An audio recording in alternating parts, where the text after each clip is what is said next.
Coach, the guys upstairs, they're talking about next week. This game's over. What did you tell the boys after the game?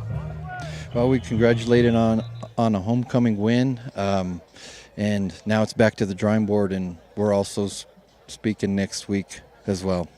I know Abe's been looking at a lot of numbers, and he was talking 300 pounds, 6'2", lineman for Pampa, and 275.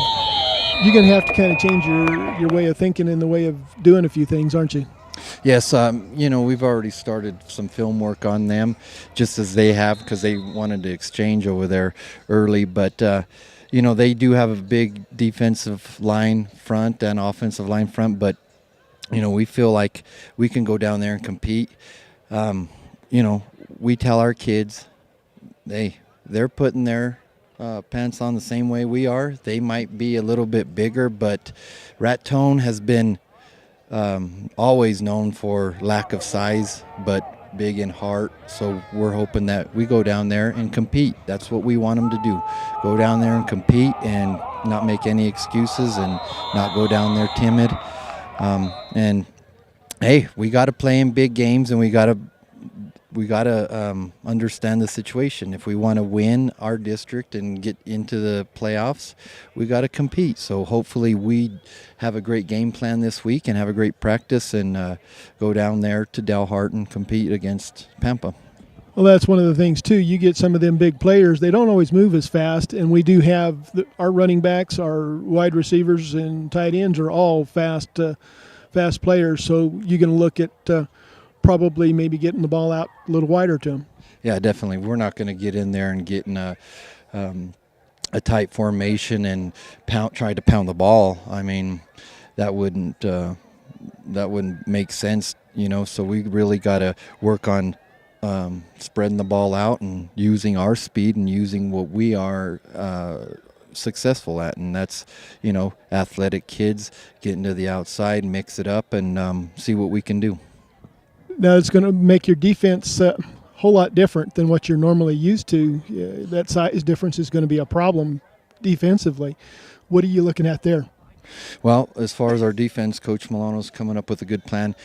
From what we've seen, a lot of teams haven't pressured the quarterback. They're rushing three and dropping everybody back, which that quarterback's a darn good quarterback, and when pretty much any quarterback has time to sit back and throw, everybody's good. So we got to put some pressure on the quarterback and bring some blitzes from all over the place and try to make that quarterback rush to throw the ball, not just sit back there and have a heyday.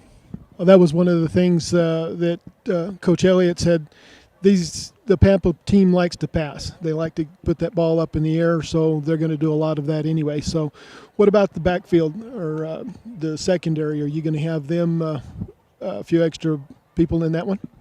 Well, yeah, when you get a passing team like that, we got to make sure we get our defense set up in a way that we're going to have maybe an extra defensive back in the back end there, and bring some heat with our linebackers. So we'll get a game plan together, and we've already kind of started a little bit. So we'll put something together, and hopefully we go down there and, like I said, compete.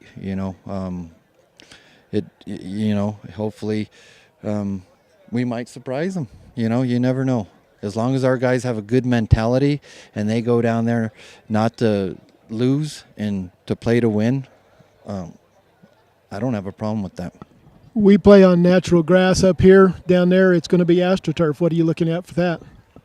We've played on AstroTurf in the past. We've competed on that up at Taos this summer with their football camp. And our players, they understand what it is and how to play on it, so I don't think that's even an issue. Okay. Appreciate it, Coach. Thanks. Thank you very much.